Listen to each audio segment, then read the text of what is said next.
하나님이 특별히 역사하시는 순간이 있습니다. 성령이 소나기처럼 쏟아부어집니다.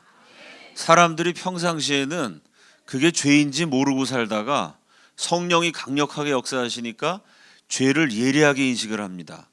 내가 더 이상 죄 지으면 안 되겠다. 그리고 죄를 회개합니다. 평상시 사람의 능력으로는 죄를 이기지 못하는데 성령께서 도와주시니까 마침내 죄를 극복하고 사람들이 변화가 됩니다. 이런 순간 하나님이 강력하게 역사하시고 성령님이 놀라운 능력을 부어주셔서 마침내 사람들이 죄를 이기고 한두 명이 아니라 대규모로 변화되는 정말 이 영광스러운 절정의 순간을 가리켜서 부흥이라고 합니다. 그 부흥의 원형이 사도행전 2장에 나오는 오순절 성령 강림이죠.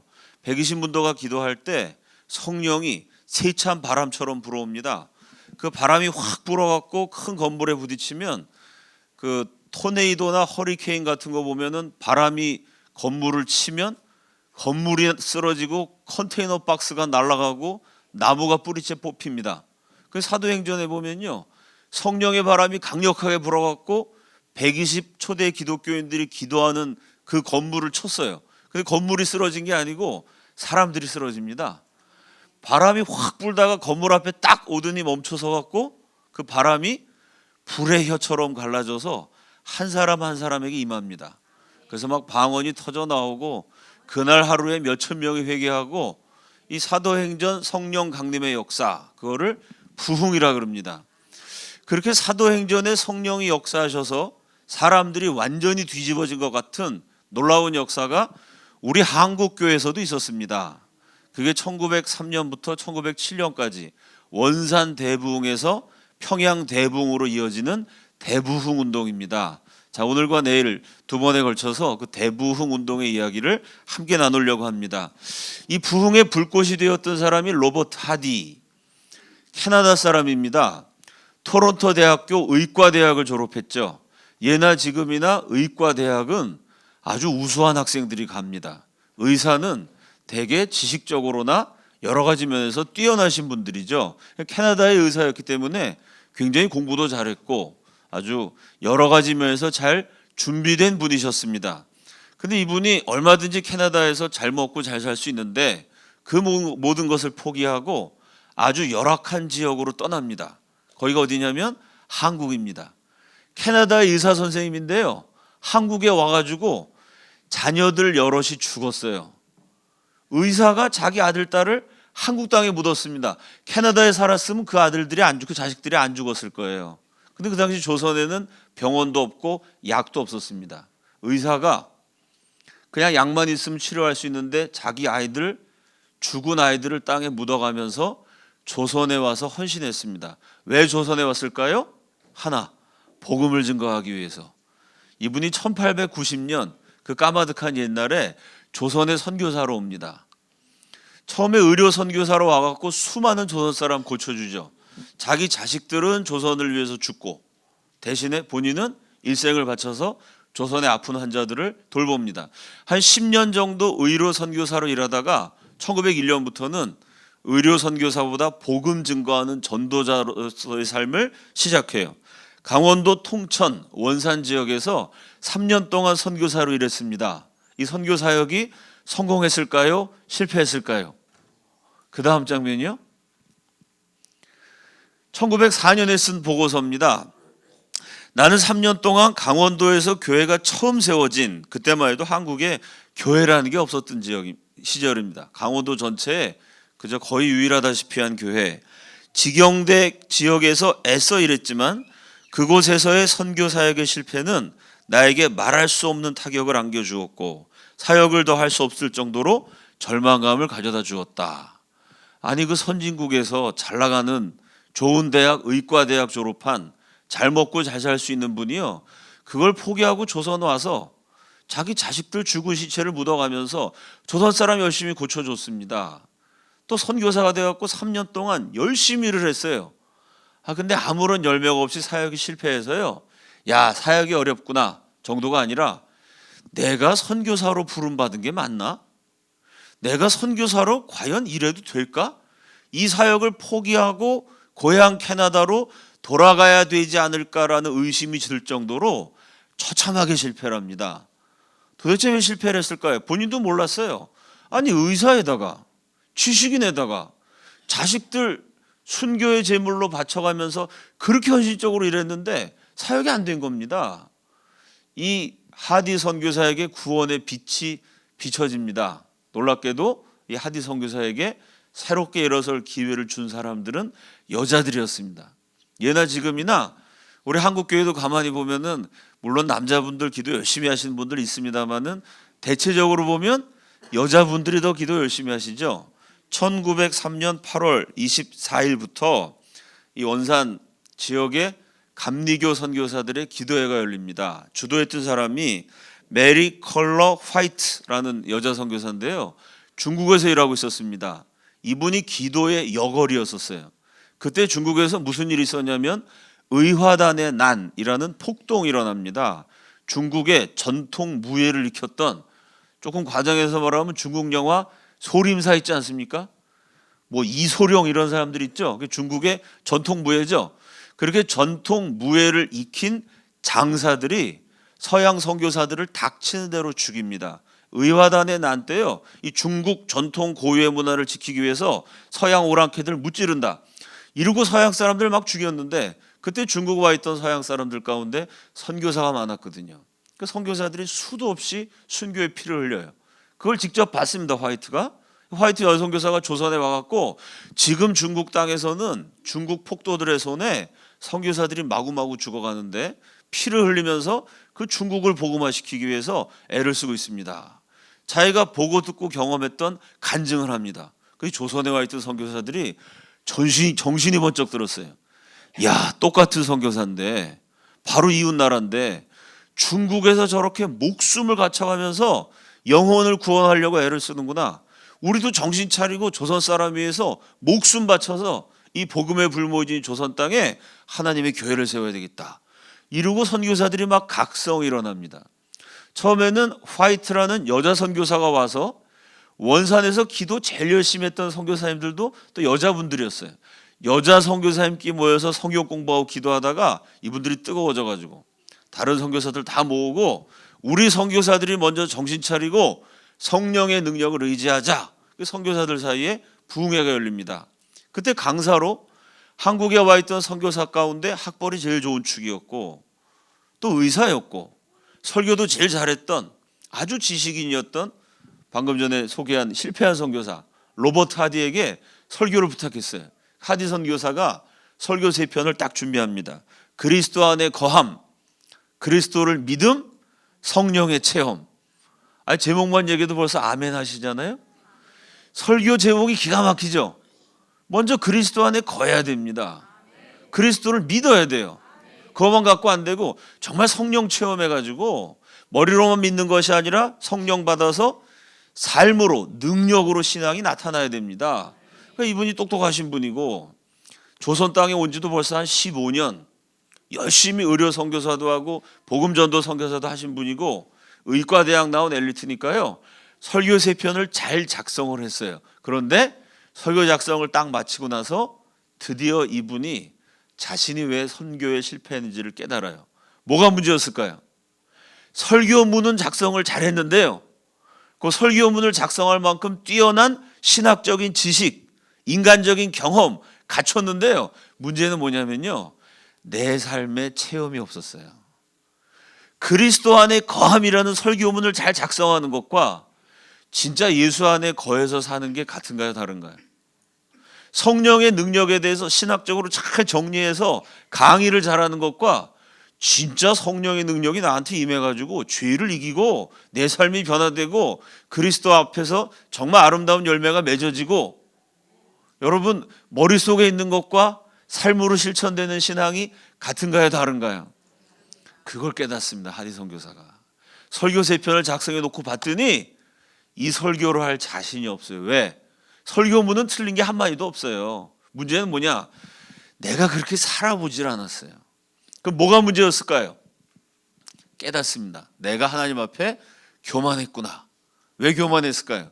여러분, 제가 신뢰가 될까 봐 이름은 다 말씀 안 드리는데요. 저와 여러분이 국사 시간에 배웠던 위대한 인물들이 있습니다. 독립투사들, 식민지 조선의 아주 선각자들이요. 그분들을 만난 미국 선교사님들의 기록이 나와요. 근데 거기 무슨 얘기가 나오냐면은, 야, 조선의 명성을 떨치는 위대한 지도자라는 아무개를 만났는데 저 사람은 세상에 태어나서 지금까지 양치질을 한 번도 안 한 것 같다. 그 뛰어난 조선 지도자가 입을 열어서 말하면요, 악취가 풍겨났겠죠. 왜? 조선시대 조선시대 우리나라에 무슨 치약이 있었을까요? 칫솔이 있었을까요? 그 당시 조선의 랭킹 3위였던 박정량이라는 사람이 있습니다. 조선 정부의 세 번째니까요. 요즘 한국으로 치면 넘버 1이 대통령, 넘버 2가 국무총리, 넘버 3가 부총리. 한 부총리급 되는 조선의 막강한 권력자입니다. 이 박정량이 고종 황제의 정권 대사, 아주 황제로부터 강력한 권한을 위임받아가지고 미국을 방문했어요. 미국의 역시 넘버 3 국무장관을 만납니다. 조선의 부총리급, 미국의 국무장관, 양국의 넘버 3가 만나서 회담을 했는데요. 그 국무장관이 기록을 남겼어요. 야, 박정량은 조선 정부의 실력자답게 유창한 영어를 구사했다. 그때 벌써 1890년대, 1880년대 영어를 잘했으니까 대단하신 분입니다. 아주 천재라고도 할 수 있죠. 근데 이렇게 썼어요. 그는 나무랄 데가 없는 뛰어난 영어를 구사했으나, 그러나 사족을 붙였습니다. 뭐가 문제냐? 나는 오늘 2시간 동안 박정량이랑 회담한 내용이 하나도 기억이 안 난다. 왜 기억이 안 났을까요? 박정량이 미국 국무장관 만나러 갈 때 그냥 간 게 아니고요. 몸에다가 조선에서 살던 그대로 조선의 토종 곤충들을 다 실어갖고 갔어요. 이, 벼룩, 빈대 이거 잔뜩 묻혀갖고 갔고요. 조선 넘버 3랑 미국 넘버 3가 회담을 하는데 앉아서 대화하는데 몸에서 이가 슬금슬금 기어나와요. 벼룩이 막 튑니다. 그때만 해도 벌써 미국은 선진국이니까 대단했거든요. 미국 사람이 조선 사람 몸에서 이가 튀니까, 벼룩이 튀니까 깜짝 놀라가지고 벼룩 잡고 이 잡느라고 정신이 없어서 2시간 동안 영어로 두 나라의 중요한 국가적인 문제를 회담을 했는데요. 한마디도 기억나는 게 없었다는 겁니다. 그 여러분, 조선의 랭킹 3위가 몸에 그냥 이가 득실득실거리고 조선의 선각자들이 입을 열면 양치질 한 번도 안 해서 냄새가 나고, 그러니 우리가 존경하는 위대한 인물에 대한 기록을 보면 서양 사람이 볼 때는 우리는 존경하는 위대한 인물인데 그 당시 발달됐던 서양 사람들이 와서 보면요, 이건 냄새나는 미개인이죠. 저 사람은 태어나서 지금까지 샤워를 한 번도 안 한 것 같다. 조선에 목욕탕이 없나? 왜 이렇게 냄새가 나지? 이러던 무렵입니다. 여러분, 지금도 미국 사람들이 잘하는 것도 많지만 참 잘못하는 게 그 인종차별 때문에 지금도 흑인 폭동이 나잖아요. 그 당시에는 인종차별 정도가 아니고 황인종은 백인들의 악습이죠. 사람 취급을 안 했어요. 그러니까 선교사님은 그래도 조선을 위해서 목숨을 바치겠다고 오신 분들이니까 그래도 조선인들을 사랑했지만 어쩔 수 없이 그 백인들의 그 문화적 편견이 있어갖고 조선 사람을 은근히 무시했어요. 내가 선진국 잘 사는 나라 사람이라고 못 사는 조선 사람, 냄새나는 조선 사람, 더러운 조선 사람, 미개하다고 내가 무시했구나. 이렇게 무시하는 교만이 있으니 의사가 아무리 학벌이 있어도 이 선교의 열매가 맺이지 않았구나. 본인이 회개한 거예요. 또 하나, 같은 동료 선교사들 가운데서도 명문대학의 의과대학 출신이거든요. 같은 선교사들 중에서도 제일 똑똑해요. 내가 동료 선교사들도 은근히 무시했다. 그리스도의 사랑으로 사랑하지 못했다. 그래서 내 사역이 실패할 수밖에 없었다. 결론은 뭐냐면은 인간적인 교만 때문에 하나님의 능력을 의지하지 않았다는 거예요. 자기 학벌을 의지하고 자기가 선진국 백인이라고 우월감을 갖고, 하나님의 일은 하나님의 능력으로 해야 됩니다. 아멘이시죠? 아무리 이분이 뛰어나고 잘나신 분인 건 맞지만요, 그건 세상 일은 그렇게 해도 될지 몰라도 하나님의 일 어떻게 사람 능력 갖고 감당이 되겠어요? 내가 성령의 능력 의지하지 않고 내 힘으로 하려고 그러다가 망했다. 이걸 깨달은 거예요. 설교를 작성하고 나서. 그거 어떻게 합니까? 이때 하디에게 주신 하나님의 말씀이 구하는 자에게 성령을 주시지 않겠느냐. 이 말씀을 의지해 갖고 8월 23일 날 설교 작성을 다 맞춰놓고 설교문을 딱 놓고 밤을 새워서 회개기도 합니다. 하나님, 내가 정말 잘못했습니다. 이제부터는 제 능력 의지하지 않고 성령님 능력 의지하겠습니다. 나는 아무것도 할 수 없으니까 하나님 나를 통해서 일해 주옵소서. 밤을 새워서 기도하다가 새벽에 진짜 성령의 능력이 임하는 것을 체험을 하게 됩니다. 그리고 성령이 딱 임하니까 성령님이 그 다음부터 하디에게 말씀하기 시작하세요. 뭐라고 말씀하시냐면 어제까지 설교 준비 3편 완벽하게 다 했거든요. 그거 설교하지 말고 딴 거 설교를 하라는 거예요. 그 다음 장면이요. 성령이 뭘 설교하라 그러셨냐면은 성령이 내게 오셨을 때 그분의 첫 요구는 선교사 생활의 대부분을 함께 보냈던 선교사들 앞에서 나의 실패와 그 실패의 원인을 시인하게 하시는 것이었다. 그것은 고통스럽고 굴욕적인 경험이었다. 여러분, 사람들 앞에서 내가 이렇게 잘했습니다. 우리 아들이 이번에 좋은 대학 들어갔습니다. 우리 딸이 이렇게 취직을 잘 됐습니다. 좋은 일 얘기하는 게 기분이 좋죠. 내가 이러다가 망했습니다. 사실 내가 이렇게 잘못했습니다. 저나 여러분이나 자존심 가진 사람이요, 자기 실패를 고백하는 게 얼마나 힘들겠어요. 근데 성령님이 너 설교 준비한 거 그거 하지 말고 그건 네 머리로 한 거고 네 능력 의지한 거니까 이 얘기를 해라라고 자꾸 감동을 주시는 거예요. 공개적으로 자백하고 회개해라. 얼마나 고통스럽고 굴욕적이었겠어요. 근데 그 말씀에 순종해서 하디 선교사가 같이 지냈던 동료 선교사들 앞에서요, 사실 내가 백인이라고 조선 사람 사랑해서 나름 열심히 치료해 줬지만 그것도 사실입니다. 조선 사람에서 헌신하면서도 내 마음 한구석에는 이 우월감이 있었습니다. 내가 좋은 대학 의사 출신이라고 교만했던 마음이 있었습니다. 조선 사람 무시했고 여러분도 은근히 무시했습니다. 그래서 내가 선교하다가 망했습니다. 그 얘기를 솔직하게 고백했어요. 그랬더니 듣고 있던 선교사들이 여러분 어떻게 느꼈을까요? 야, 나는 조선 사람 진심으로 사랑했는데 저 하디는 저 교만했구나. 나는 늘 기도하고 성령님 능력만 의지했는데 하디 쟤는 잘못했구나. 여러분 그렇게 손가락질 했을까요? 아니면 듣고 보니까 저게 내 얘기네. 나도 기도 열심히 안 했는데. 그래도 하디는 의사로서 치료라도 열심히 해줬지. 나는 복음 전도 한다 그러면서도 조선 사람 냄새나고 더럽다고 무시했는데, 야, 저게 남의 얘기가 아니구나. 가만히 들어보니까 조선이 왜 이렇게 선교하기가 어려웠지? 이게 조선 사람이 미신 숭배하고 조선 사람이 잘못돼서가 아니고 우리가 성령님 능력 의지하지 않고 내 힘으로 하려고 그래서 그랬구나. 여러분, 하디의 간증을 듣고요, 저건 하디 잘못이다. 선교사들이 그랬을까? 아니면 야, 저게 하디 얘기가 아니라 내 얘기구나. 여러분 감이 잡히시죠? 설교 들어보니까 그게 내 얘기예요. 여러분은 어떠세요?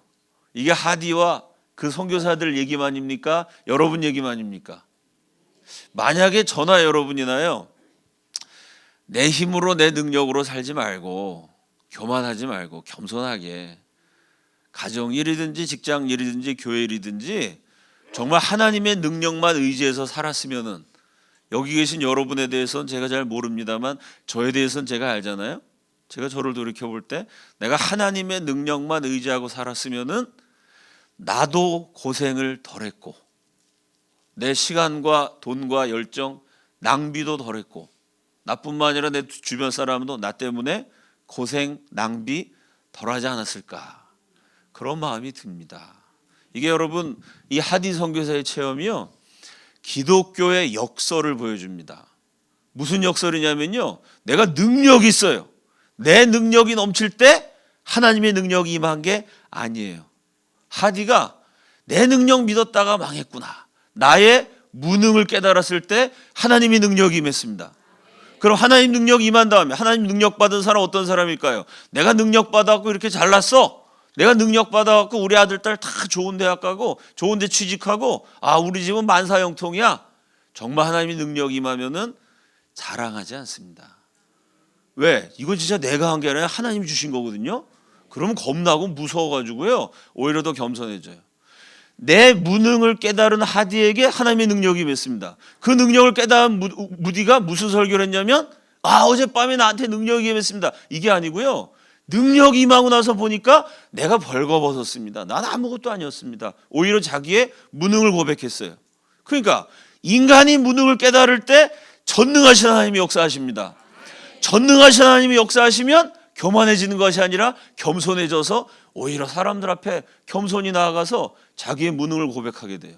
인간의 무능과 하나님의 전능이 역설적으로 결합돼 갖고 놀라운 하나님의 일이 이루어집니다.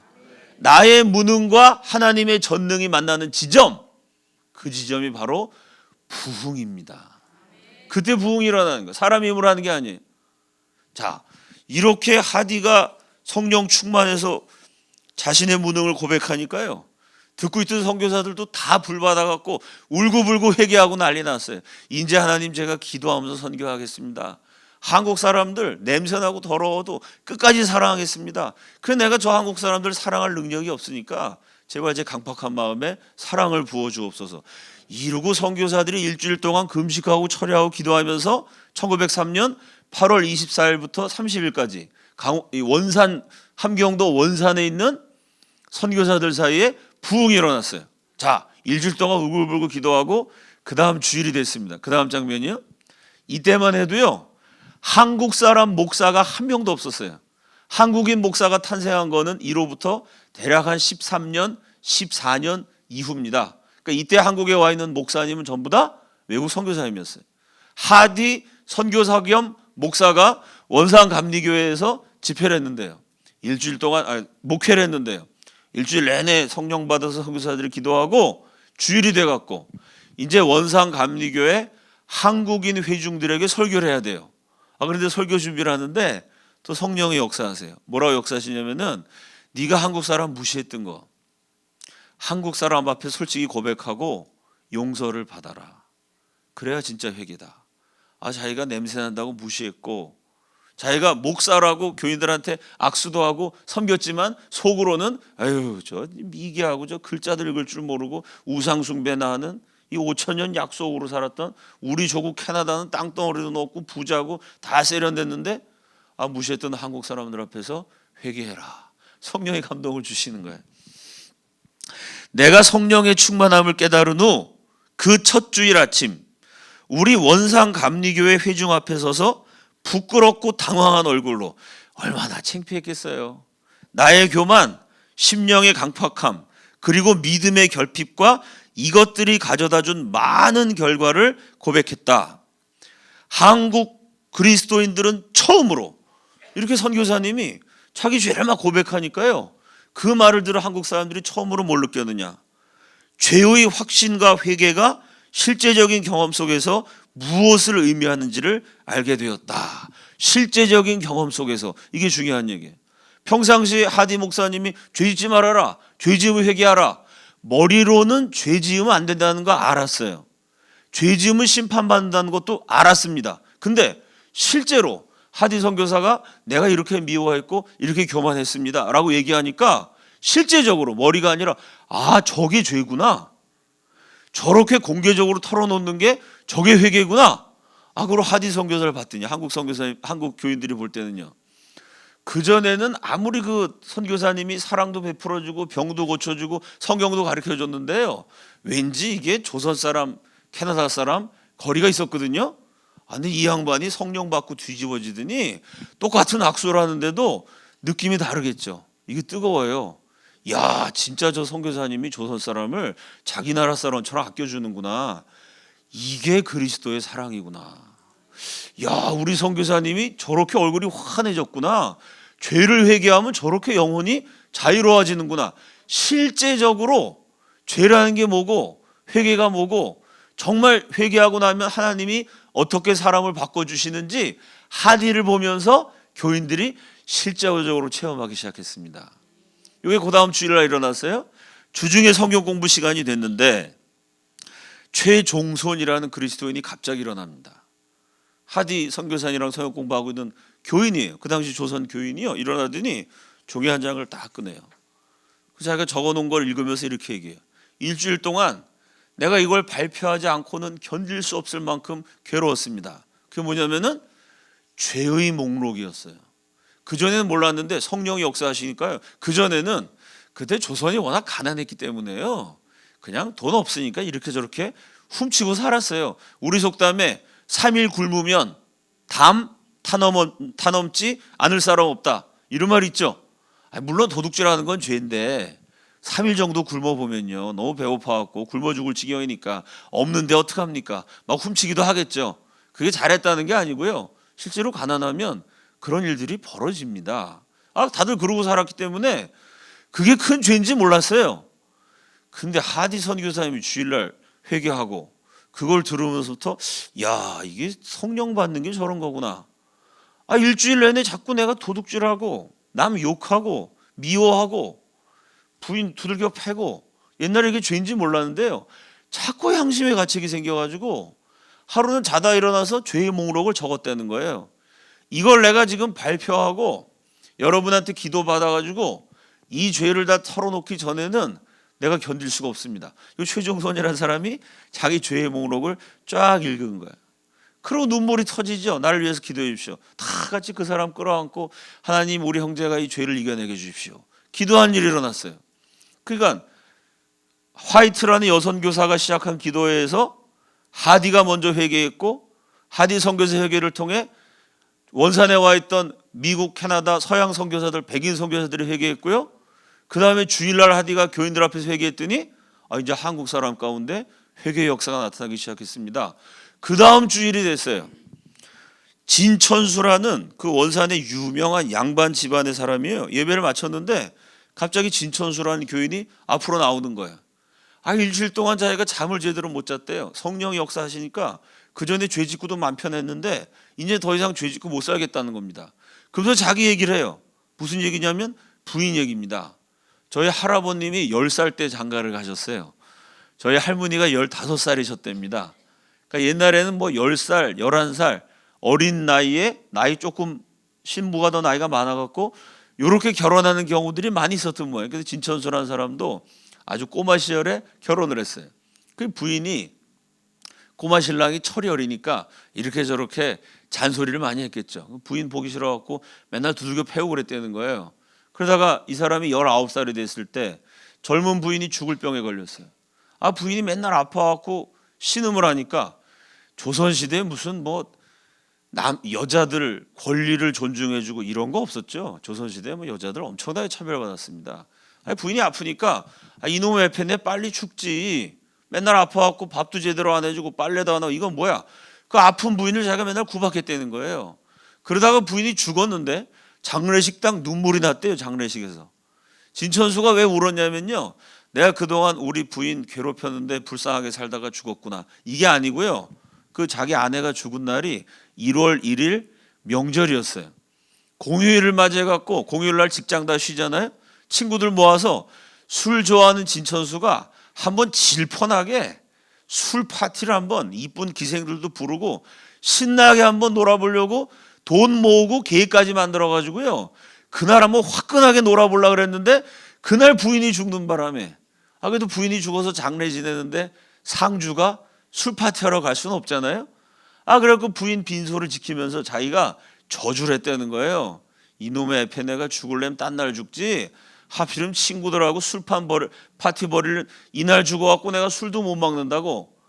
그때는 그게 죄인지 몰랐는데요, 이게 성령의 역사하고 나니까, 내가 사람으로서 그렇게 살면 안 되는데 내가 참 몹쓸 짓을 했구나.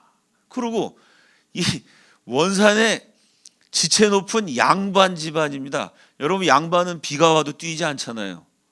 나물 먹고도 이빨 쑤시죠.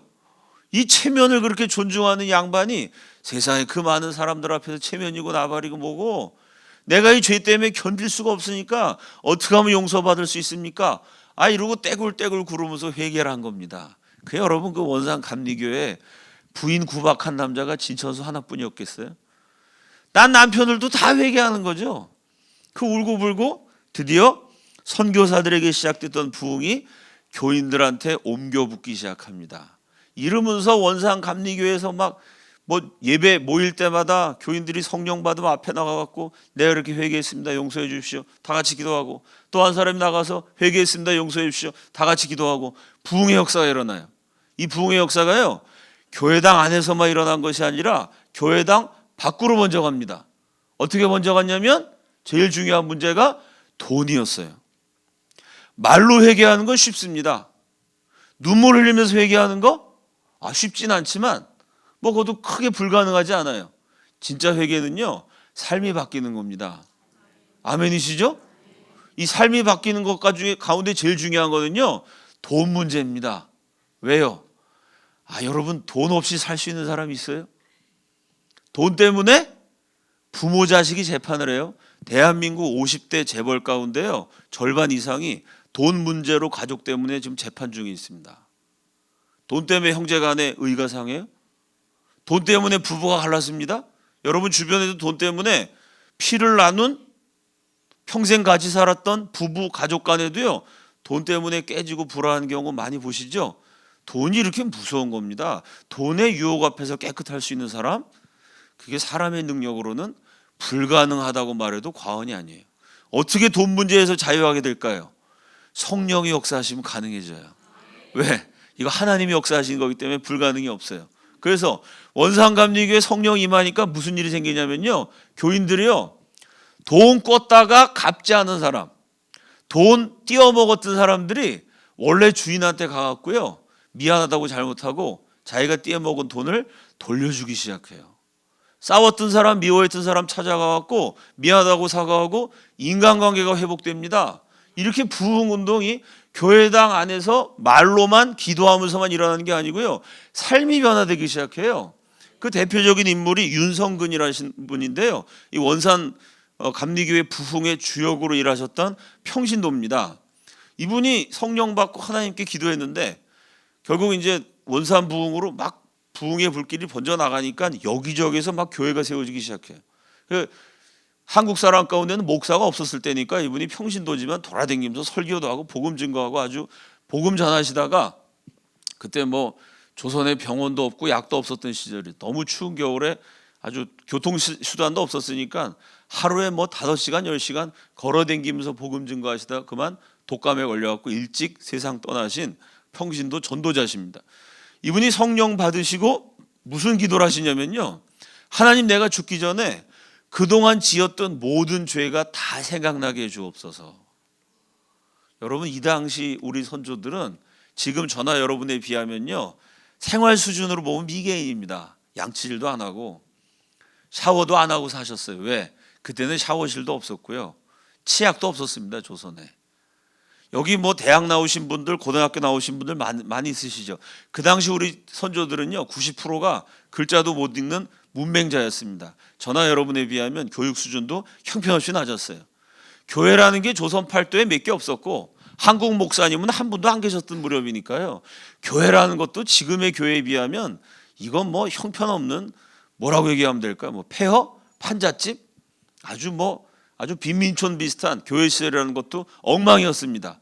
그러나 여러분, 우리가 지적인 수준, 경제적인 수준, 교회, 기독교 문화적인 수준, 모든 면에서 이때 원산에 있었던 우리 조상들보다 월등하게 수준이 높은데요, 영적인 수준 어떨까요? 윤성근이라는 목사님 아닙니다. 평신도 전도자의 기도. 내 지은 죄가 다 생각나서 그거를 다 회개하고 주님 앞에 깨끗한 모습으로 가게 하옵소서. 와, 영적인 수준이 대단하지 않습니까? 하나님, 제발 저를 축복하셔서 부자 되게 해주시고 우리 아들, 딸 좋은 대학 가게 해주시고, 그 기도가 나쁘고 틀렸다는 얘기가 아니고요, 그런 기도만 하는 수준과 하나님, 내 죄가 다 생각나서 회개하고 정말 주님 앞에 순결한 모습으로 가게 하옵소서. 와, 영적인 수준이 다르죠. 윤성근이라는 분이 평생 이렇게 기도하셨는데 그 기도가 응답이 돼갔고요, 마지막 죽기 직전에 자기가 회개하지 않은 죄가 생각났어요. 웬만한 죄는 다 회개하고 찾아가서 다 미안하다고 사과하고 정리가 됐는데, 이분이 그 당시에 탁지부, 오늘 말로 하면 조폐공사, 뭐 재무부 이런 부서입니다. 나라 돈을 관리하는 관청에서 일했는데요, 그때 격리 직원의 실수로 월급을 더 받은 적이 있어요. 내 월급을 100만 원 받아야 되는데, 예를 들자면요, 격리과에서 실수를 해갖고 월급이 120만 원이 나온 거예요. 그건 내가 훔친 게 아니죠. 그럼 어떻게 해야 되죠? 신고해가지고 월급이 더 나왔습니다. 정말 양심적이면 신고했을 텐데, 뭐 내 잘못도 아닌데, 그러고 월급을 더 받은 거예요, 이분이. 그게 생각이 나더라는 거예요. 그게 벌써 10년도 더 지난 일인데 원산에서부터 그 자기가 근무하던 인천까지 갔어요. 그래서 그때 월급 더 받았던 게 미국 돈으로 4달러래요. 4달러. 지금 돈으로 하면 4달러 얼마? 한 4,500원 정도 되겠죠. 아무것도 아닌 돈인데 뭐 그때 조선이 가난했으니까 나름 꽤 큰 돈이었다고 합니다. 이 4달러를 들고 가서 격리 착오로 받아야 될 월급보다 더 받았습니다. 그걸 반납하니까 여러분 그 당시 법에 어느 규정에 공무원이 격리과 직원의 착오로 월급을 더 받아서 반납하면은 어느 국가 어느 부분에 집어넣는다, 이런 예산 항목을 가진 나라는 어디도 없겠죠. 이거 갖고 오니까 공무원들이 골치 아픈 거예요. 이거 항목에도 없는데 당신 가지라고. 이거 가질 수 없습니다. 그럼 서울에 지금으로 치면 한국은행 같은 거죠. 이 국고가 있으니까 거기다가 기부를 하든지 알아서 하라고. 원산에서 더 받은 월급 찾느라고요. 그때 버스도 없고 기차도 없던 시절입니다. 말 타고 걷고 가마 타고 그래가지고 서울까지 갔어요. 인천까지 갔어요. 인천에서 그 4달러 반납하느라고 서울까지 가가지고 지금으로 치면 한국은행 거기다가 월급을 반납하니까 공무원들이 이거 보고서 작성해야 되는데 이거 골치 아픈데 항목에도 없고 욕을 바가지로 먹으면서 4달러를 반납을 했습니다. 그 과정을 지켜본 하디 선교사가 기록에 남겼어요. 이 조선 그 당시 대한제국이었습니다. 이 대한제국의 국고, 나라의 창고, 나라 은행에 들어간 돈 가운데 가장 양심적인 돈이다. 그래서 하디 선교사가 양심전을 바쳤다, 이런 기록을 남겼어요. 그 말이 유행이 돼갖고요. 원산 대붕의 특징이 양심전 운동이에요. 그게 뭐냐? 내가 남한테 돈을 꿨어요. 그거를 돌려줄 때 봉투에다가 돈을 넣고 이 봉투 위에다가 이렇게 썼어요. 양심전. 내가 5년 전에 당신 돈 꿔갖고 안 갚았는데 꾼 돈 더하기 이자 더하기 위안금, 뭐 나 때문에 열받았을 테니까 이거로 어디 뭐 맛있는 거 좀 드시라고 그 위로금까지 넣어서 양심전이라고 써서 반납을 했습니다. 그럼 주인이 이걸 받았는데 내가 잃어버렸다고 생각한 돈을 되찾았는데 이 주인도 원산대붕으로 예수 믿은 사람이에요. 이건 내가 다 용서했으니까 안 받겠습니다. 그럼 어떻게 할까요? 내가 당신 돈 훔친 거나 마찬가지인데 안 받겠다면 그럼 우리 이거 헌금합시다. 양심전이라고 쓴 데다 밑에다가 헌금이라고 써갖고 주인이 안 받겠다는 돈은 헌금으로 바쳤어요. 또 대붕 때 은혜 받은 사람 가운데는 돈을 떼어 먹은 사람도 있겠지만 떼어 먹힌 사람도 있겠죠. 내가 받을 돈을 못 받았는데 내 돈 떼어 먹은 사람이 성령 받고 뒤집어져 갖고요, 돈을 갖겠다고 나한테 찾아왔어요. 그럴 때 나도 성령 받았는데 이거 받지 말고 우리 복음 증거한 데 씁시다. 양심전, 헌금. 이렇게 내가 갚고 싶은데 내 돈을 받을 사람이 죽거나 연락이 안 돼갖고 이 돈을 받을 사람이 없어요. 그럼 교회 헌금하고. 누군가 떼먹었다고 갖고 왔어요. 이거 굳이 내가 받는 것보다 하나님 일에 쓰면 좋겠어요. 그럼 교회 헌금하고. 그럴 때마다 양심전, 헌금. 이렇게 해서 돈 떼어먹은 사람이 돌려주는 양심전 운동, 그걸 받아갖고 하나님을 위해서 헌금하는 양심전 헌금 운동. 이게 원산 대부흥의 특징입니다. 무슨 얘기냐? 교회 안에서만 부흥이 일어난 것이 아니라 교회 밖에 영향을 끼쳤어요. 그냥 신앙생활하는 면에서 말로만 기도하면서 회개한 것이 아니라 구체적으로 삶 속으로 회개해서 돈 문제까지 깨끗해졌어요. 이게 부흥입니다. 자, 이렇게 원산이 부흥이 일어나갖고 난리가 났습니다. 그런데 성령님이 또 하디 선교사에게 감동을 주세요. 이제 원산에서 부흥의 물길이 막 타오르니까 너는 다른 지역으로 가라. 그래갖고 이 하나님의 감동을 받아 하디 선교사가 다른 지역으로 떠납니다. 퀴즈, 어디로 갔을까요? 너무 성격들이 급하세요. 원산에서 곧바로 평양으로 가면 어떻게, 내일까지 할 얘기가 많은데, 그죠? 평양 간 게 정답입니다. 맞는데 평양 가기 전에 들려야 될 때가 있었어요. 어디였을까요? 예? 여기 아까 정답 비슷하게 말씀하신 어디냐면은 지경대. 어떤 곳이죠? 실패했던 곳. 제가 아까 말씀드렸죠? 지경대에서 3년 동안 선교했는데 실패했어요. 처참하게 실패해서 선교 사역을 관둬야겠다는 생각까지 들 정도였어요.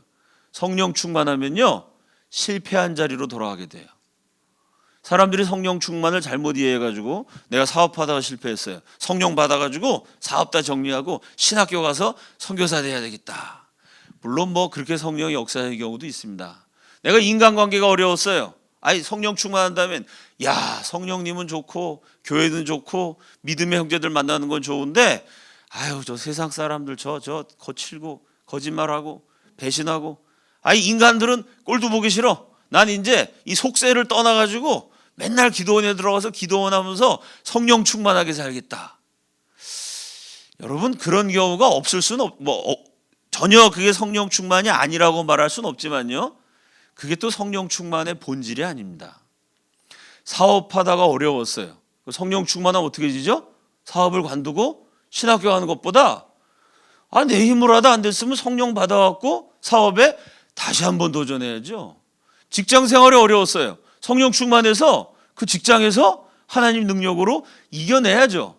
인간관계가 불편했어요. 성령 충만해가지고 그 어려운 인간관계 다시 사랑하고 다시 섬겨주고 거기서 빛과 소금이 돼야 됩니다. 성령 충만이란 게요. 실생활과 분리되는 거, 현실에서 도피하는 게 아닙니다. 그러니까 하나님이요. 하디가 성령 충만해지니까 어디로 갔냐면 실패했던 자리로 돌아가라는 거예요. 남자들이 그런 얘기합니다. 내가 그쪽으로는 오줌도 안 싼다. 그 어디죠? 군대. 거기서 맨날 두들겨 맞고 고참이 갈구고 그 쳐다보기도 싫어요. 그죠? 그쪽으로 오줌도 안 쌉니다. 내가 오줌도 싸기 싫은 지역. 그게 사람 마음이에요. 그 사람 마음을 어떻게 극복하죠? 하나님이 능력 주시면 극복이 가능해요. 내가 오줌 싸기도 싫었던 그쪽에 다시 가서 다시 사랑하고 다시 섬겨주고 거기서 마침내 그 실패를 딛고 일어서는 거. 이게 성령 충만인 줄로 믿습니다. 그래서 하디 선교사에게 다시 네가 실패했던 자리 돌아가라. 거기서 다시 해라. 그 하디가요 원산에서 지경대까지 가요. 교통수단이 별로 없었으니까 걷다가 말도 타다가 5일이 걸려요. 5일 동안 얼마나 긴장했겠어요. 야 내가 3년 내내 죽을 써가지고 나 때문에 교회가 다 망했는데 나 때문에 사역이 다 실패했는데 다시 가서 한다고 이게 될까? 두렵고 떨리면서 가는데 그 의지할 게 하나님밖에 없잖아요. 그죠? 내 힘으로 안 됐으니까 하나님 제발 이번엔 좀 잘 되게 해주십시오. 기도하면서 성경 읽으면서 갔는데 성경 한 구절이 한번 그냥 읽고 지나갔는데 자꾸 생각이 나요. 그 성경 한 구절이. 그 다음 장면이요. 그때 주신 말씀이 여호수아서 14장 9절. 다 함께 읽겠습니다. 시작.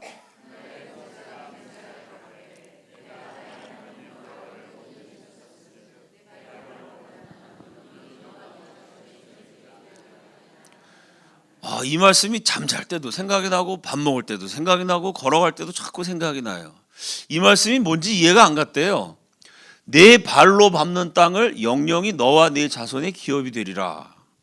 내가 무슨 조선에서 부동산 투기할 것도 아니고 내가 여기서 무슨 땅을 살 것도 아닌데 내가 뭐 원산에 처박혀 있는 선교사가 조선을 전국을 돌아다니면서 집회 다니는 것도 아닌데 나 원산 여기만 머물러 있는 사람인데 내 발로 밟는 땅을 다 주신다. 이게 무슨 뜻일까? 이해는 안 가는데 자꾸 그 말씀으로 감동을 주신다는 거예요. 이 말씀 의지하고 뭔지 모르지만 하나님이 자꾸 이 말씀 생각나게 하실 때는 이유가 있는 줄로 믿습니다. 나는 모르지만 하나님은 아시오니 하나님이 내가 모르는 일을 행하여 주옵소서 라고 기도하고 지경에서 부흥을 했는데 어떻게 됐을까요? 부흥회를 했는데 어떻게 됐을까요? 성령이 역사하셔가지고 원선이랑 똑같이 사람들이 회개하고 뒤집어진 거예요. 이 회개한 사람들이 견딜 수가 없어서 야 예수 믿으니까 이렇게 좋습니다. 내 죄를 회개했더니 마음이 이렇게 편해집니다. 여러분도 예수 믿으면 당장 마음이 이렇게 좋아질 수 있습니다. 이러고 지경대 교인들이 돌아다니면서 시키지도 않는데 막 전도를 해요. 그 다음날 더 많은 사람이 와요. 그 다음날 또 더 많이 와요. 부흥회를 12일 동안 하게 됩니다. 이 원산과 지경대 부흥회 사람들이 남긴 기록을 보면요. 죄를 첫째는 그전에는 그게 죄인지도 몰랐다. 둘째는 성령이 임하시니까 그 죄라는 걸 알게 됐다. 셋째는 그 죄를 털어놓고 변화되지 않고는 견딜 수가 없다. 이건 밥을 먹어도 소화가 안 되고 잠을 자도 괴롭고. 넷째는 그렇게 회개하고 죄를 털어놨더니 정말 영혼의 평화가 찾아왔다. 야 이게 예수 믿는 것이구나. 마음이 편안해졌다. 이렇게 심령이 변화되는 역사가 원산과 지경대가 다 뒤집어졌어요. 자 그 당시에는요, 휴대폰도 없었습니다. 인터넷도 없었어요. 신문이라는 것도 서울 수도에서만 조금 그저 뭐 극소수의 사람이 볼 때입니다. 그런데 어떻게 소문이 났는지요. 강원도 저 한쪽 구석에서 원산 또 강원도 직영대 여기서 부흥에 인도했던 하디의 소문이 직영대 12일 집회를 마칠 때는 벌써 전국에 다 났습니다. 이 발 없는 말이 천리를 간다고요. 휴대폰도 없고 인터넷도 없던 시절에 조선 팔도에 이 부흥의 소식이 번져갔어요. 그래서 직영대 집회를 딱 마치자마자 개성에서 오라 그럽니다. 개성 집회를 딱 마치자마자 강화도에서 오라 그래요.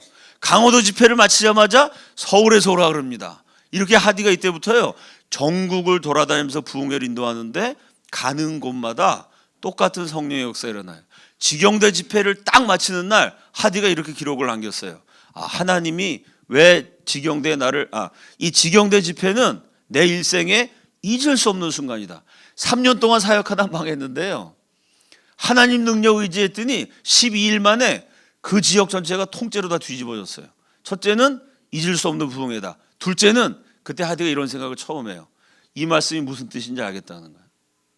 하나님이 나같이 미천한 것을 부흥의 도구로 쓰셔서 이제부터 내가 발로 밟는 땅마다 하나님이 이 조선 민족을 사랑하셔서 하나님께로 돌아오는 부흥의 역사를 일으키려는 섭리가 있다는 걸 알겠다. 그래서 하디가 뭐라고 썼냐면, 조선 민족을 사랑하신 하나님이 나같이 미천한 것을 통해서 민족 각성 운동을 일으키신다.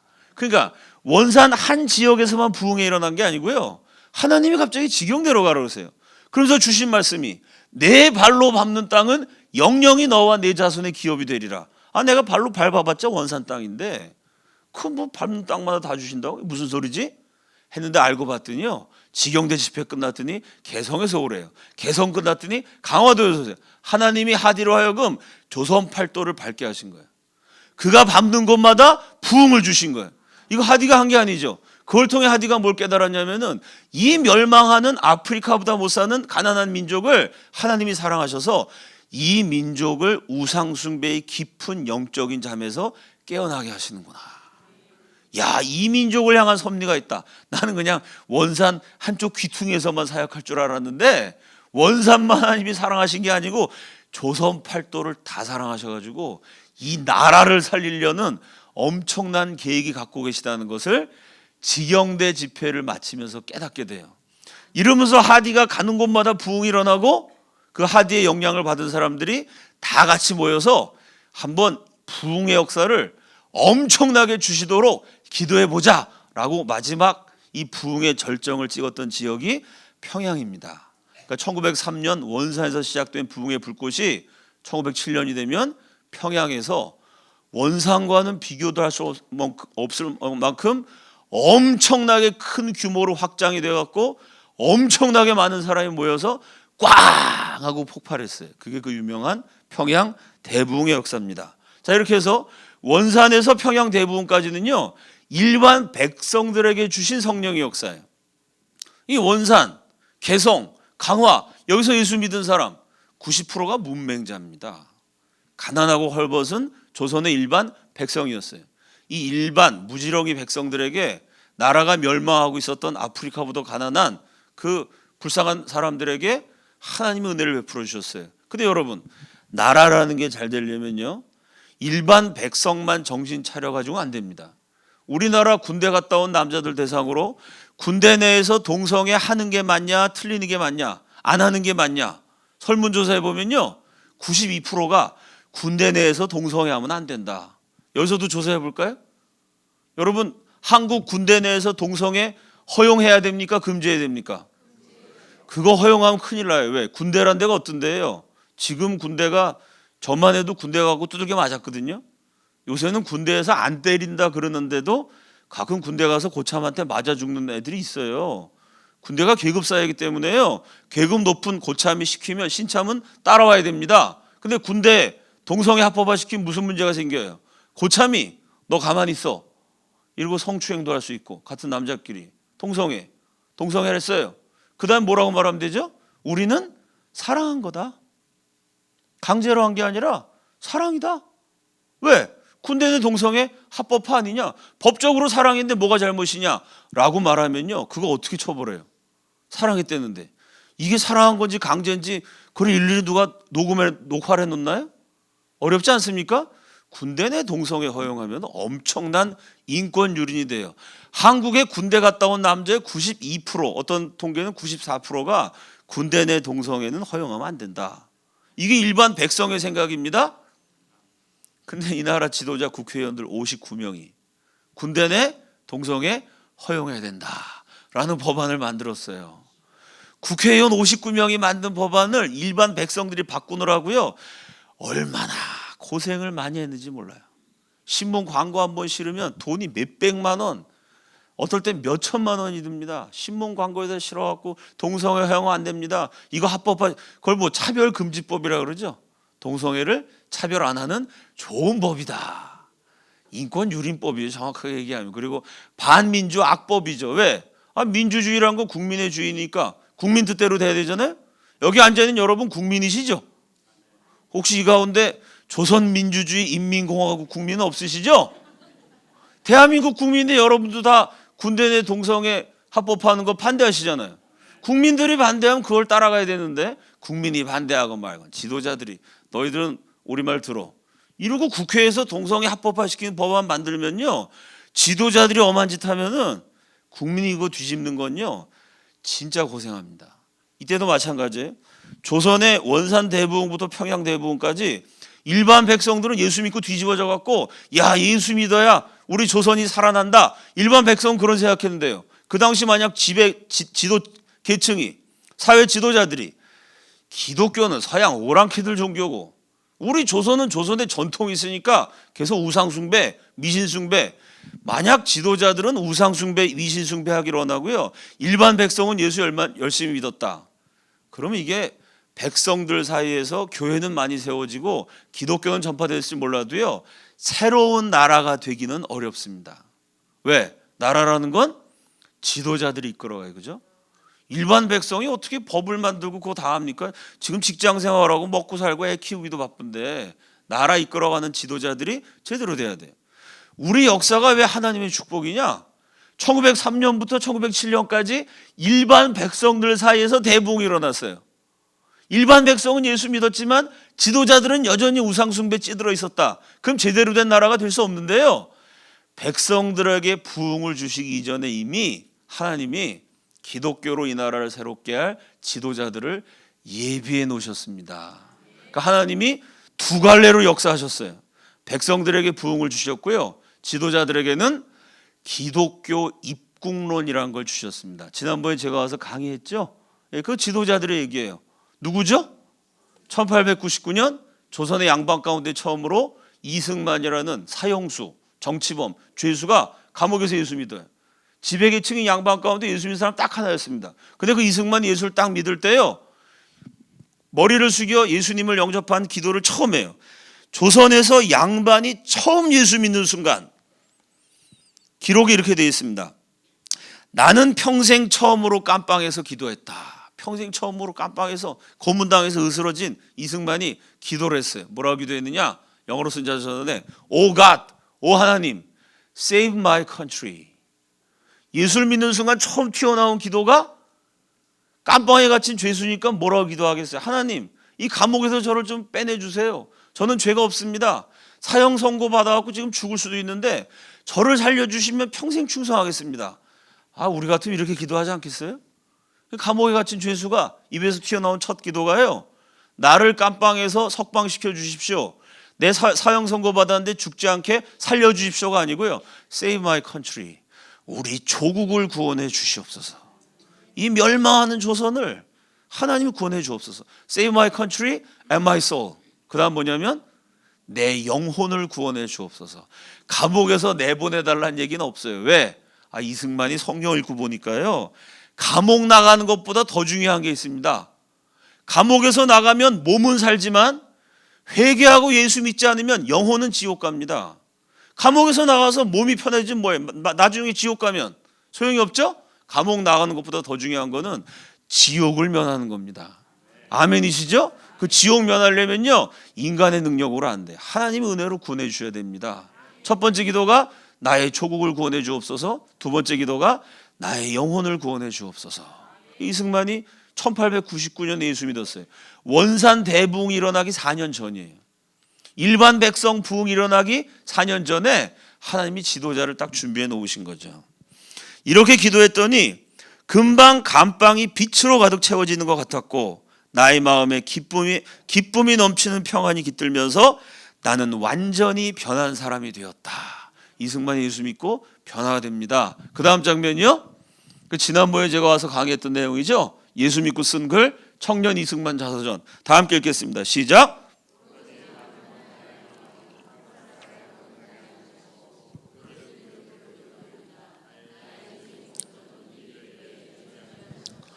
이승만이 이 글을 쓰던 1899년의 조선 거리에 나가보면요 1년 12달 365일 굶어 죽은 사람 시체가 널려 있습니다. 세계에서 제일 가난한 나라예요. 가난한 채로 근근히 명맥을 이어오다가 일본한테 망해가지고 명맥마저도 끊어지기 직전의 조선. 사람의 눈으로 볼 때는 아무런 희망이 없어요. 근데 예수를 믿고 보니까요 모든 희망이 사라져버린 조선 땅에 마지막까지 남아있는 오로지 남은 하나의 희망, 그게 뭐냐? 한국 사람이 예수 믿고 거듭나는 것입니다. 성령의 지배를 받는 민족이 되고 하나님을 섬기는 나라가 되면요 사람의 능력으로는 망하지만 하나님이 도와주시면 멸망한 나라가 다시 일어날 수 있다. 이때부터 이승만이 혼자 예수 믿고 끝난 게 아니야. 기독교 입국론, 기독교로 나라를 일으켜야 된다. 이런 결심을 하게 됩니다. 그 다음 장면이요. 자, 1903년 8월에 무슨 일이 있었죠? 원산에서는 1903년 8월 24일 날 화이트 선교사가 와갖고 원산 지역의 여선교사들 모아갖고 기도회를 열었어요. 그날 설교자가 로버트 하디 선교사였어요. 이 선교사가 설교 세 편 작성했다가 성령 받고 뒤집어져서 내가 교마에서 실패했습니다. 오늘 강의 앞부분에 한 얘기 기억나시죠? 그게 93년 8월이에요. 이렇게 원산 지역에 성령이 임하고 계실 때 똑같은 시간에 한성 감옥에도 성령이 임했습니다. 그 원산 대붕이 일어날 때 감옥에서 이승만 이런 글을 썼어요. 제목이 뭐냐? 예수교가 대한장래의 기초. 이때는 대한제국, 지금은 대한민국이죠. 대한, 우리나라 이제 나라 망해갖고 새로운 기초를 열어가야 돼요. 새로운 나라 세워야 돼요. 우리나라의 미래가 어디 있느냐? 희망이 무엇이냐? 대한장래의 기초는 예수교, 지금 기독교라 그러죠. 우리가 믿는 신앙, 하나님 믿는 것만이 이 민족의 희망이다. 그리고 이렇게 썼어요. 앞부분에 부럽도다. 저 개명한 나라들에서는 잘 사는 나라는 왜 잘 사느냐? 사람의 몸이나 집안이나 나라가, 개인, 가정, 국가가 모두 같이 하나님의 도로서 구원을 얻었고, 이게 이승만의 나름대로의 종교 철학이에요. 감옥에서 쫙 연구해 보니까 기독교, 성경 이건 하나님의 도다. 다른 종교, 주의 사상 이거는 사람이 만든 거다. 하나님의 도를 따라가기 때문에 개인이나 가정이나 국가나 잘 되는 나라는 잘 될 수밖에 없다는 거예요. 저 열리지 못한 나라들에서는 안 되는 나라는 왜 안 되느냐? 사람의 몸이나 집안이나 나라가, 개인, 가정, 국가가 모두 사람의 도로 인하여 아무리 뛰어나도 사람이 만든 종교, 사람이 만든 철학, 사람이 만든 체계는 한계가 있다는 거예요. 사람이 만든 거 따라가면 고초와 환난, 멸망을 면하지 못하여도 종식 깨닫지 못하고, 예수교가 가는 곳마다 변혁하는 힘이 생기나니 대한장래의 기초는 오직 예수교라. 예수교 외에는 더 좋은 씨도 없고 더 좋은 밭도 없으니 대한 사람 살리는 새로운 물줄기는 오직 예수교라. 아멘이시죠? 요 글을 짤막하게 제가 PPT 만들었는데 내용은 뭐냐면요, 지금 조선의 상황이 뭐냐? 사람에 비유하면은 비가 내리지 않아갖고 거북이 등가죽처럼 쩍쩍 갈라진 논밭이다. 여러분 가뭄이 들면은 비가 안 내리면은 바짝바짝 마르잖아요. 태양빛이 너무 뜨거워갖고 풀도 말라 죽고 나무도 시들고 물이 없어서 사람도 해객된다. 실제로 조선시대 가뭄이 들면요, 지금이야 수도꼭지 열면 수도가 막 나오죠. 지금이야 뭐 저 살수차 같은 거 물탱크에다 물 실어갖고 뿌리면 되죠. 그때 그런 거 없었잖아요. 가뭄이 들면요 목말라 갖고 사람도 죽고 짐승도 죽고 식물도 다 타 죽고 그랬습니다. 극한 가뭄이 들어갖고 다 타 죽고 있는 그런 조선을 살릴 수 있는 생명수 물줄기. 그 가뭄에서 일어나려면 어떻게 해야 돼요? 하늘에서 갑자기 비가 확 내리면은 그 물이 막 내려지면요 새로운 물줄기가 터지면요 사람도 살고 식물도 살고 동물도 삽니다. 비가 내리지 않고 물이 없어서 태양빛만 쨍쨍 비춰가지고 다 말라 죽어가는 조선을 살릴 수 있는 새로운 물줄기가 있다. 그게 뭐냐? 조선 사람 살리는 새로운 물줄기는 오직 예수교라. 우리가 하나님 잘 믿어서 하나님이 은혜를 베풀어 주시면 사람의 힘으로 안 되지만 하나님이 도와주시면 된다. 요 얘기를 한 게 1903년 8월. 하나님의 역사가 놀랍지 않습니까?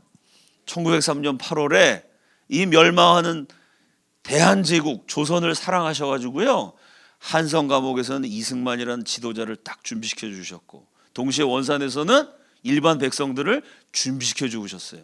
원산 대부흥과 기독교 입국론이 같이 전개가 돼요. 기독교 입국론으로 이 나라 지도자들이 몽땅 예수 믿고 회개해요. 원산 대부흥, 평양 대부흥으로 백성들이 예수 믿고 뒤집어져요.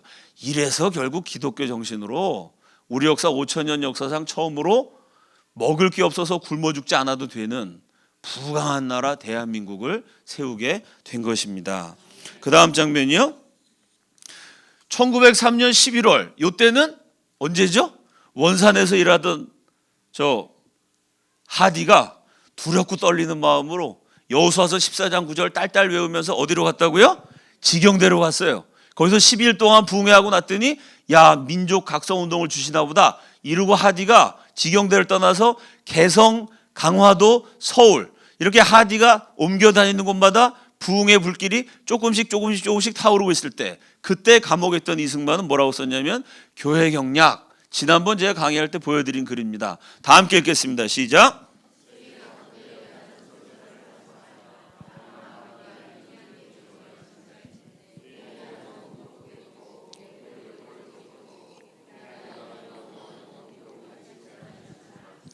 자, 캄캄한 우상숭배의 암흑과 어둠이었던 조선 땅에요 원산에서 작은 불꽃이 타올랐어요.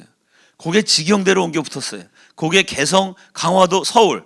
조선 팔도는 지금도 캄캄한데 몇몇 지역에서 조그만 불꽃, 복음의 불꽃이 타오르고 있을 때 이승만은 감옥에서 뭘 했냐면요 우리가 예수 믿으면 이런 나라가 된다. 건국의 청사진을 이미 거의 완성을 했어요. 어떤 나라가 되느냐?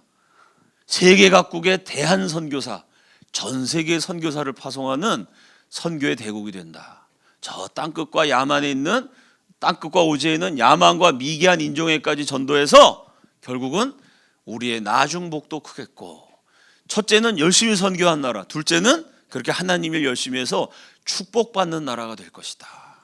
영적으로도 축복받고 경제적으로도 축복받는다. 1903년에 이 글을 썼는데요 114년 지난 2017년 오늘날 확인해 보면, 첫째, 20세기 기독교 성장률 1위, 영적인 축복 제일 많이 받은 나라가 대한민국이에요. 둘째, 저걸 그대로 오늘날 인구 비례로 따져서 선교사 제일 많이 파송한 압도적인 선교 1위 대한민국입니다.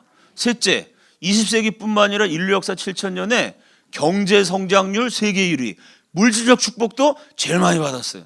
선교하는 나라, 축복받는 나라가 된다. 1903년 11월에 이승만은 감옥에서 대한민국의 미래를 딱 기록을 남겼고요. 그때는 대한제국이었죠. 대한제국의 백성들은 하나씩 둘씩 예수 믿으면서 기독교로 돌아오고 있었어요. 하나님이 양쪽에서 역사를 해주신 거죠. 자, 이렇게 이승만이 감옥에서 기독교 국론을 쓰니까 그 이승만을 만났던 미국 선교사들, 감옥에서도 우리나라 지도자들이 다 기독교로 넘어오거든요. 이 감옥에 있는 우리 민족 지도자들이 감옥에서 성경을 읽고 싶으니까 그 당시 성경 가진 사람들이 선교사밖에 없어요. 맨날 성경 좀 넣어달라는 거예요. 감옥에서 성경 공부한다고. 기독교 서적 넣어달래요.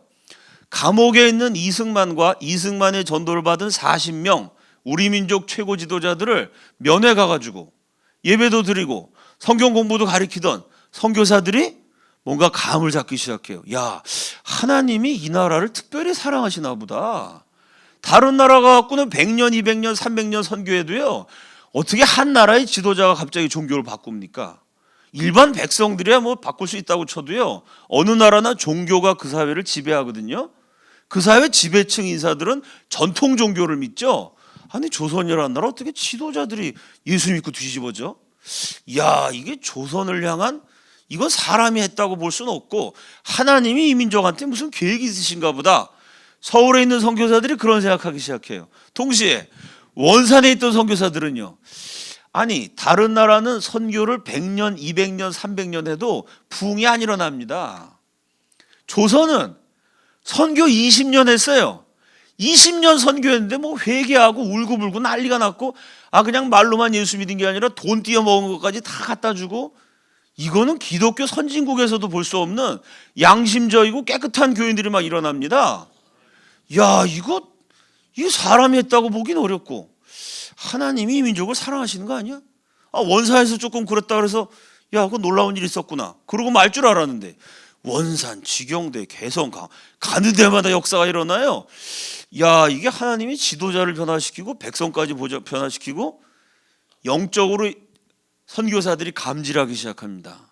조선에 와 있던 선교사들이요, 뭔가 이 민족을 향한 특별한 하나님의 섭리가 있으신가 보다. 그렇지 않고는 이게 설명이 안 된다. 인간의 머리로는 이해할 수 없는 성령의 역사가 자꾸 일어나니까 영적 전쟁의 최일선에 와 있던 선교사, 그 당시 조선교회의 목사님들이죠. 이 미국, 영국, 캐나다, 호주 목사님들이 감질하기 시작해요. 그 다음 장면이요, 처음에 부흥이 일어났던 곳이 감리교회입니다. 원산 대부흥은 감리교 중심으로 일어났고, 마지막에 평양 대부흥에서 폭발할 때는 장로교 중심으로 폭발해요. 그러니까 감리교에서 처음에 부흥이 막 일어나니까 코리아 메소디스트, 한국의 감리교인들이라는 잡지에 감리교 선교사님들이 이런 기록을 남겼어요. 다 함께 읽습니다. 시작.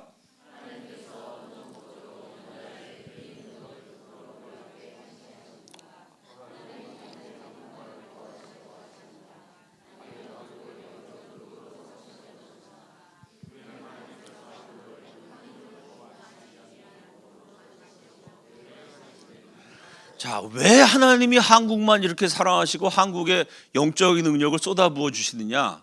하나님이 한국만 사랑하셔서 이 한국을 복음화시키려고 하는 것이냐? 그게 아니라는 거예요. 선교사들이 기도하면서 깨달은 게 뭐냐? 하나님이 한국 사람을 준비시키려고 하는 것 같다. 그래서 하나님이 한국에 먼저 부흥을 주셔가지고 한국을 기독교로 확 뒤집은 다음에 어떻게 하냐? 한국을 통해 장차 황인종, 그 당시 기독교는 백인들의 종교였죠. 그 당시 기독교는 유럽, 북아메리카의 종교였죠. 황인종과 아시아, 동양을 복음화시키는 지도자들의 국가, 그걸 영적인 누룩이라고 표현했습니다. 누룩이 들어가면 빵이 부풀잖아요. 작은 누룩이 빵 전체에 영향을 미칩니다. 작은 한국이 거대한 아시아 동양 문명권을 영적으로 이끌어가는, 경제적으로는 제일 밑바닥입니다. 정치적으로 지금 나라 망했어요. 경제적, 정치적으로는 밑바닥이지만 이 민족을 하나님이 사랑하셔서 영적인 리더 국가로 세우시려고 하는 게 아닌가. 제가 지난번 말씀드릴 때 이런 얘기를 누가 했죠? 한성 감옥에서 이승만이 했던 얘기입니다. 들어보셨죠? 감옥에서 이승만이 1899년부터 기독교만이 이 민족을 살릴 수 있고 한국은 예수 믿은 다음에 아시아 전체를 복음화시키는, 하나님 앞에 놀랍게 쓰임받는 나라가 될 거라고 1899년부터 이승만이 했던 얘기를요, 1905년이 되면 한국에 와 있는 백인 선교사들도 비슷한 소리를 하기 시작해요. 이 민족을 향한 하나님의 소명이 있나 보다. 그리고 이렇게 말합니다. 우리는 한국인 전도자가 수백만의 중국인들 가운데서 능력과 권세를 가지고 사역하는 것을 보는 그날이 올 것을 믿는다. 이게 왜 중요한 말이냐면요, 우리는 5,000년 동안 중국한테 배웠어요. 5,000년 동안 중국의 문물을 수입했습니다. 중국을 대국으로 섬겼고요, 중국의 조공을 바쳤어요. 근데 1905년에 한국에 와 있는 서양 선교사들이 뭐라 그러냐면은 5,000년 중국한테 머리를 숙이고 중국에게 배웠던 한국인이 조금 시간이 지나면 오히려 중국보다 잘 살게 되고 중국보다 앞서게 될 뿐만 아니라 한국 사람이 중국에 가서 복음을 모르는 수백만 사람들에게 예수 그리스도를 가르쳐 주게 될 것이다. 이게 엄청난 얘기입니다. 5천 년 대국으로 섬겼던 중국을 이제 우리가 가리킨다는 거예요. 그렇게 됐어요, 안 됐어요? 그렇게 됐습니다. 지금 우리가 볼 때는 이게 뭐 지금 한국 선교사들이 중국 가서 열심히 일하고요. 지금 중국 경제가 한국을 많이 추격하지만 아직도 한국이 더 잘 살잖아요. 우린 이게 당연하다고 생각하죠. 천만의 말씀. 5천 년 만에 처음 있는 일이에요. 아무도 상상 못했어요. 아무도. 한국이 중국을 가르쳐? 한국이 중국보다 발전해? 있을 수 없었던 일입니다. 근데 1905년 9월 이 시간이 왜 중요하냐면요. 1905년 11월에 을사늑약이 맺어져요. 옛날에 을사조약이라 그러는데 요새는 늑약이라 그럽니다. 강제로 불법적으로 맺었기 때문에 늑약이라 그래 맞아요. 을사늑약으로 실질적으로 조선이 망해요. 그게 1905년 11월입니다. 1905년 11월이에요. 나라 망하기 2달 전입니다. 거의 망했다고 볼 수 있겠죠. 조선이 망하던 제일 암울한 시기에 조선에 와 있었던 선교사들은요, 영적으로 오히려 이 멸망하는 나라가 5천 년 대국으로 섬겼던 중국을 이끌어가고 중국을 구원하는 엄청난 사명을 감당할 거다. 1905년에 이미 영적인 지도자 기도하시는 분들은 그렇게 앞날을 예언했습니다. 그 예언이 이루어지는 것을 저와 여러분이 벌써 수십 년째 보고 있어요. 영적인 인물이 된다는 거, 기도한다는 거, 믿음의 사람이 된다는 게 이렇게 중요합니다. 기도하는 사람들은 수십 년을 내다볼 수가 있어요. 하나님이 지혜를 주시기 때문이죠. 자, 그 다음 장면이요. 서울에서 일하시던 사무엘 무어 선교사님입니다. 이분이 세우신 교회가 곤당골 교회라는 데인데요. 저 교회는 특별한 게 조선의 제일 밑바닥 인생들이 다니는 교회였어요. 조선은 신분제 사회였죠. 제일 위가 왕, 그 다음이 양반, 제일 밑에가 백정입니다. 백정은 이건 상놈 중에 상놈, 아래 것 중에 아래 것입니다. 백정은 사람이 아니라 짐승 취급당했어요. 그래서 지금 뭐 백정 그러면 이제 소 잡고 돼지 잡는 도축업자들 많이 연상합니다. 백정은 소 잡고 돼지 잡는 도축업자만이 아니고요. 뭐 뱃사공, 죄수의 목을 치는 망나니, 요즘 말로 하면 탤런트, 가수, 영화배우, 제인과 광대, 또 여자들이 좋아하는 명품 백, 명품 구두 이런 거 가죽으로 많이 만들죠. 가죽으로 물건 만드는 기술자들. 그 당시 가정에서 많이 쓰는 버드나무 같은 거로 만드는 이 생활용품이 많았거든요. 가죽, 버드나무 이런 거로 생활용품 만드는 각종 기술자들 다 백정이라 그랬습니다. 백정 숫자가 굉장히 많아갖고요. 조선왕조실록 가운데 한편 성종실록에 보면 그 당시 평민 가운데 3분의 1 정도가 백정이었어요. 수도 서울에는요, 서울에 거주하는 인구의 절반 이상이 백정 또는 천민이었습니다. 이 백정이 얼마나 차별당했냐면요, 어느 백정 어르신이, 백정인데 나이가 많으신 분입니다, 상놈한테 이렇게 얘기했어요. 자네가 말이야, 이렇게 얘기했습니다. 말할 수 있죠. 백정이 양반한테 자네가 이러면 큰일 납니다. 근데 백정이 같은 아래 것이 천민, 상놈한테, 같은 상놈한테 자네가 말이야. 왜?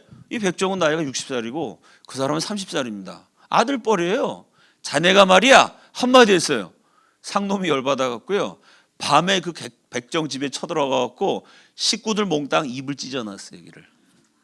이게 소문이 나가지고 백정 입찢기 놀이가 생깁니다. 놀이예요, 놀이. 수백 명의 백정 입이 찢어졌어요. 이때 쓰는 말이 뭐죠? 찬물도 위아래가 있다. 같은 상놈 아래 것들 사이에서도 위아래가 있는 겁니다. 같은 상놈이라도 어디 인간만도 못한 짐승 같은 백정이 자기가 나 60살이라고 30살인 상놈한테 자네라 그래요. 여러분, 자네라는 말 한마디 때문에 같은 상놈끼리인데 수백 명의 입이 찢어졌어요. 이렇게 멸시당하는 게 백정입니다. 저 백정을 누가 사람 취급해 줬을까요? 선교사들이 사람 취급해 줬어요. 이게 기독교입니다. 아멘이시죠? 왜? 기독교가 들어가면요, 백정을 뭘로 보죠? 영혼으로 봐요. 이래서 기독교가 중요한 겁니다. 장애인, 누가 장애인을 사람 취급했습니까? 우리 역사에. 기독교가 들어가면요, 장애인을 똑같은 영혼으로 보는 겁니다. 이래서 기독교가 중요한 거예요. 기독교가 들어가야 사람이 사람다워지는 겁니다. 백정적은 사람 취급 안 했는데요, 기독교인들이 와갖고 똑같이 하나님이 창조하신 사람이다, 똑같은 영혼이다 이러고 백정들을 모아서 교회를 세워. 저게 곤단골 교회입니다. 이 사무엘 무어 선교사님이요, 아니 미국 사람이 그 당시 미국하고는 비교도 안 되는 세계에서 제일 잘 사는 나라 사람이 제일 못 사는 나라 조선에 와갖고요, 조선에서도 짐승 취급당하는 백정들을 모아갖고 교회를 세웠어요. 그 세계에서 제일 못 사는 나라의 제일 밑바닥 인생 백정들을 돌보면서 사무엘 무어 선교사님이 뭘 발견했냐면요, 이 한민족이 우수하다는 걸 발견해요. 와, 이게 놀라운 역사입니다. 저는 그게 하나님이 주신 마음이라고 생각해요. 한국 사람도 백정을 무시했는데 그 백정을 보니까요, 인간 취급 못 받지만 한국 사람들이 똑똑하단 말이에요. 재주가 있어요. 또 말을 잘해요. 야, 이 말도 잘하고 재주도 있고 똑똑하고 이 한국 사람들이 이게 아마 세계를 이끌어가는 굉장한 나라가 될 수 있다는 생각을 사무엘 무어 선교사님이 놀랍게도 백정들 데리고 목회하면서 그걸 깨달아요. 그래서 여러분, 한국을 동방의 등불이라고 말하신 분이 있습니다. 옛날에 학교 다닐 때 배우셨죠? 누구죠? 타고르. 노벨문학상 받은 인도의 시성 라빈드라나드 타고르가요, 1929년에 일본을 방문해요. 그때 식민지 조선의 신문 여러 지식인들이 타고르한테 제발 한국에 와달라고 부탁하는데 타고르가 바빠서 한국에 갈 수가 없습니다. 한국에 못 가니까 미안해 갖고요, 그 당시 동아일보 기자한테 시를 한 편 써줘요. 이렇게 즉석에서. 노벨문학상 받은 뛰어난 시인이니까 그냥 즉석에서 펜 들어갖고 시를 6줄 딱 써줍니다. 그 시 안에 코리아 너는 동방의 등불, 이런 구절이 있어요. 그래서 그 시가 실립니다. 그런데요, 타고르가 한국을 가리켜 동방의 등불이라고 말한 게 1929년인데 타고르보다 23년 전에 1906년에 한국을 동방의 등불이라고 말씀하신 분이 백정교회 담임했던 사무엘 무어입니다. 그 다음 장면이요, 1906년 4월, 여기 언제냐면 1905년 11월에 을사늑약으로 사실상 나라 망했어요. 멸망한 식민지를 바라보면서 The Vision and the Task, 한국의 비전, 비전 뭐라고 번역하면 될까요? 한국의 계획, 한국의 미래, 한국의 청사진, 한국을 향한 하나님의 섭리, Vision and the Task, 하나님이 한국에 맡겨주신 임무, 한국의 비전과 임무가 뭐냐? 앞부분에 어떤 내용이냐면요, 하나님이 어떤 민족을 세상에 나오게 하실 때는 그 민족에게 맡겨주시는 사명이 있다는 겁니다. 예를 들어서 그리스, 사명이 아름다움. 그래서 지금도 아름다움 그룹 뭐죠? 비너스상. 아름답잖아요. 그리스의 조각, 미술, 아름다움의 상징입니다. 비너스, 지금도 아름다움의 상징이죠. 그리스는 아름다움이라는 사명을 감당했다. 이스라엘은 종교, 유대교, 율법, 모세 다 이스라엘에서 나왔죠. 이스라엘은 종교성이라는 사명을 감당했다. 이렇게 각 민족마다 하나님께 감당하는 사명이라는 게 있는데, 그럼 이 짓밟히는 조선 민족의 사명은 뭐냐? 한국의 사명은 무엇인가? 가난하고 멸시받고 압박받는 한국이 장차 동양에서 해야 될 역할, 사명은 칠흑 같은 동방의 어둠에 진리의 빛을 가져다 줄 하나님의 메신저, 하나님의 사자가 되는 것이다. 한국은 동방을 밝히는 유일한 등불, 곧 기독교 등불이 되어야 한다. 타고르가 그냥 막연하게 한국은 타오르는 동양의 등불이다, 1929년에 그렇게 말했는데요, 그 23년 전에 조선 사람도 짐승으로 멸시하던 백정들에게 복음 증거하던 사무엘 무어 선교사는요, 이 멸시받고 압박받는 가난한 한국이 동양을 밝히는 기독교의 등불이 된다. 하나님이 이 민족을 통해서 장차 사람들이 상상도 하지 못했던 엄청난 일을 이루실 것이다 라는 예언을 이때 하셨습니다. 자, 이제 말씀을 정리하겠습니다. 오늘 내일 강의하는 내용에 대해서 쓴 책이 있습니다. 30% 할인한 가격에 드리니까 관심 있으신 분 보시면 되겠고요. 정리하겠습니다. 다 함께 따라합니다. 밤이 깊을수록 별은 더 빛난다. 밤이 캄캄하게 깊으면 사방이 어둡겠죠.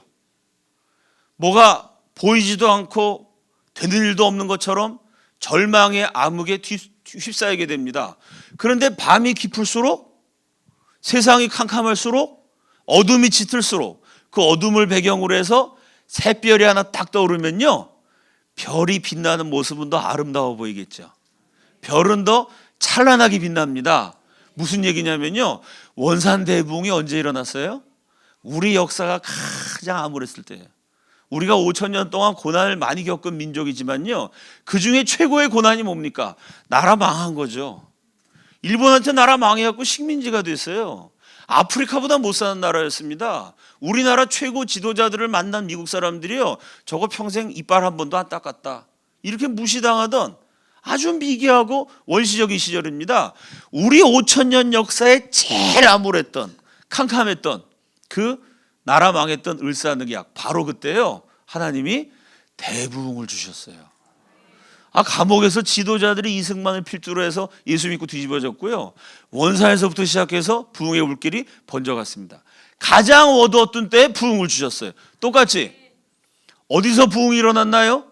조선 팔도 전체가 다 가난했지만 특히 제일 가난하고 제일 비참했던 지역, 조선의 생지옥, 실제로 거길 생지옥이라고 했습니다. 그 어디냐면 정치범들, 반체제 인사 가두는 한성 감옥입니다. 제일 못 사는 나라 조선에서도 제일 비참한 생지옥 한성 감옥에 성령이 임해갖고요, 거기서 대한민국 건국의 지도자, 독립운동 지도자들이 예수 믿고 뒤집어졌어요. 못 사는 조선에서도 차별당하던 북부 지역, 원산, 기생의 도시라고 불렸던 평양, 이거는 조선에서도 아주 아래 것들 사는 지역입니다. 멸망하는 조선에서도 제일 열악했던 밑바닥 인생들이 살았던 감옥, 북부 지역, 기생의 도시, 깡패들의 도시, 이런 데서 하나님의 놀라운 부흥이 일어났습니다. 이 역사가 뭘 말해줄까요? 우리 민족이 다 망해가도 하나님이 이 민족을 사랑하셔가지고요, 이 민족을 살리기 위해서 일하고 계셨어요. 똑같이 지금 우리나라가 얼마나 어려워요. 정치적으로도 어렵죠. 그 경제는 팡팡 잘 돌아갑니까? 야, 이게 가뜩이나 경제가 어려운데 중국에서 뭐 사드 보복을 한다 어쩌고 또 뭐 이러죠. 미국에서 또 보호무역해서 어떻게 할지 모른다 막 이러죠. 기업들은 지금 수사받느라고 다들 막 정신이 없죠.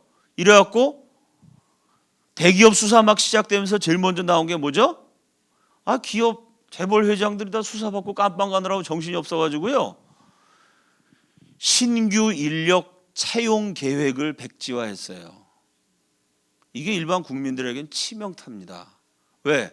신규 인력을 뽑아야죠. 그래야 우리 자녀들이 취직하지 않습니까? 일자리가 있어야죠. 그렇지 않아요, 여러분? 일자리가 있어야 먹고 살죠. 국민들에게 먹고 사는 문제만큼 중요한 게 어디 있습니까? 정치도 중요하고 문화도 중요하고 다 중요하지만 먹고 사는 문제가 해결되지 않으면요, 어떻게 문화생활을 누려요? 지금 경제도 심각합니다. 기독교는 계속해서, 교회는 줄어들고 있어요. 인터넷 들어가 보면요, 교회 비리가 어쩌고 뭐 대한민국 망쳐놓은 건 다 기독교인 것 같죠. 사실은 이렇게 대한민국 살린 게 기독교인데, 지금도 살리고 있는 게 기독교인데요, 인터넷 들어가 보면요, 오히려 교회가 없어요. 심지어 교과서에도요, 유관순이 없어요. 국사교과서 요새. 유관순을 왜 지원한 줄 아세요? 유관순이 기독교인이라 가지고. 기독교인 독립운동한 건 다 빼버리고 유관순 대신 강주련이라고요, 똑같은 여자인데 사회주의 독립운동하신 분이에요. 공산주의로 독립운동한 사람은 집어넣고 기독교로 독립운동한 사람 다 빼고. 3.1운동 기독교인들이 다 한 건데, 자, 이렇게 모든 면에서 나라가 지금 어렵습니다. 한류 열풍을 우리가 뭐 세계를 휩쓸었다. 그 한류도 조금씩 밀려나고 있는 거 아시죠? 중국에서부터 지금 이제 한류 열풍 한국 사람 막 무시합니다. 지금 중국이 막 콘텐츠 만들기 시작하고요, 모든 면에서 지금 사방으로 우겨싸움을 당한 것처럼 나라가 어렵고 교회가 어렵습니다. 이럴 때일수록 우리 믿는 사람은 포기하면 안 돼요.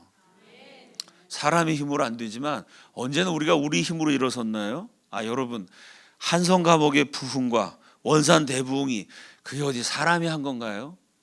을사조약으로 나라 망할 때 하나님은 그래도 이 민족을 사랑하셔가지고 한성 감옥에서 기독교 입국론 지도자들을 일으켜 주시고 원산 대부흥에서 평양 대부흥까지 제대로 참 씻지도 못하고 먹지도 못하고 굶주리던 백성들, 그래도 예수 믿고 살아보겠다고 백성을 일으키셔갖고요, 부강한 대한민국에 영적인 기초를 놓으셨습니다.